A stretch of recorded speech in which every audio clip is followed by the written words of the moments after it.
The market finished with a up week after 4 consecutive down week. More interestingly is it printed a bullish engulfing candle.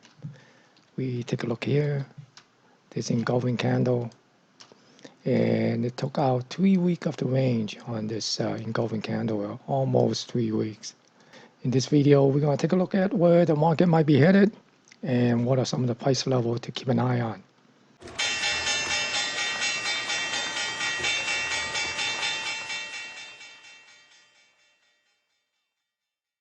Looking at the broader market indexes, the stats show the Dow Jones Industrial gained the most at 4.71%, and the Russell 2000 gained the least at 3.38%, but nevertheless, it's still a very strong showing.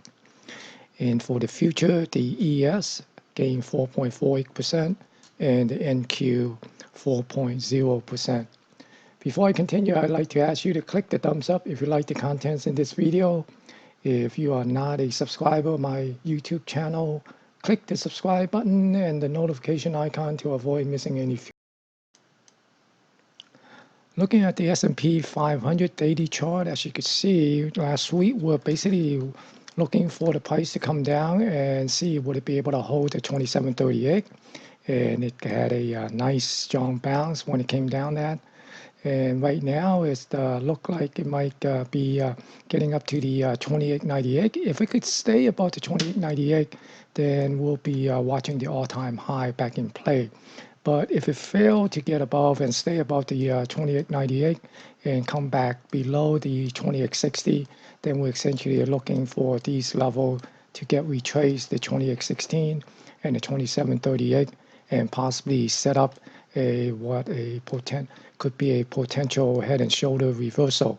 So that would be one scenario to watch.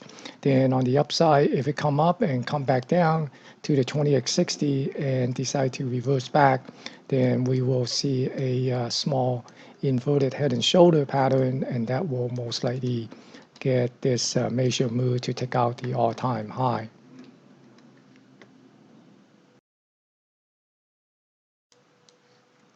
For the NASDAQ 100, last week we were essentially looking to see would it be able to move down to the 68.36 area.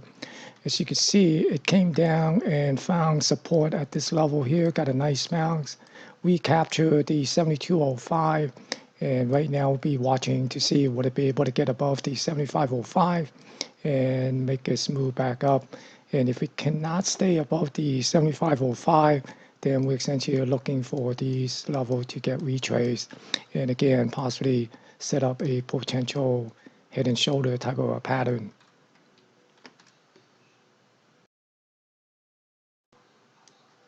For the Russell 2000, we're essentially looking for it to come down to this area here, the 1457, and to see if it get a bounce, and if it get a bounce, we're looking for the possibility of getting back above the 1505. As you can see, it did make a move and close above the 1505. So we'll keep an eye on it to see will it be able to stay above that and possibly move up to this area here, somewhere around the 1550.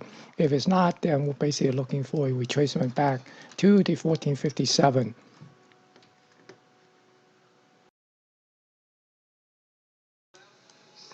Now looking at some of the other markets, first looking at crude oil. Remember, crude oil, we're basically looking for this thing to come down to possibly test the $50 level, and as you can see, it came down to 50 and got a nice bounce here. So we'll be keeping an eye on the 55.46 area for the coming week and see would it be able to get above that and possibly fill this gap. If it's not, then we're basically looking for this thing to retrace and to retest the 50.53 area and see will that be able to provide the support. Otherwise, then we're basically looking for this thing to reverse back down to possibly down here to this low near the 42 area.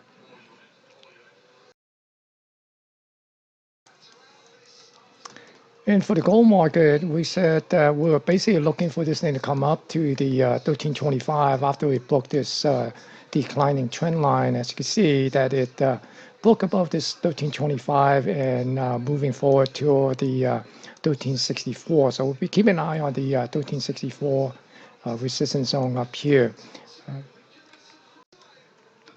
And for the semiconductor ETF, the SMH, we're basically looking to see would it be able to hold this 99. If it's not, we're looking for this thing to come down to the 88.98 zone. As you can see right now, it seems to be moving back up to this 105.43. We're going to see would it be able to penetrate above this 105.43 and move itself back up to the 112. If it cannot get above and stay above this 105.43, then we'll be looking for this thing to come back down, retest the 99, and if it fails to hold it, then once again the 88.98 will be back in play. For the financial ETF, XLF is continued to chop. Last week, we basically was looking for this thing to move down to the 2508 after it had moved away from the between these two moving averages. And right now, it seems like it is trying to make its way back up to the 2752. So keep an eye on the 2752 level for the coming week, especially with the FOMC meeting. And if we cannot get back above the 2752, then there's a good possibility they're going to come back down and retest the 2508.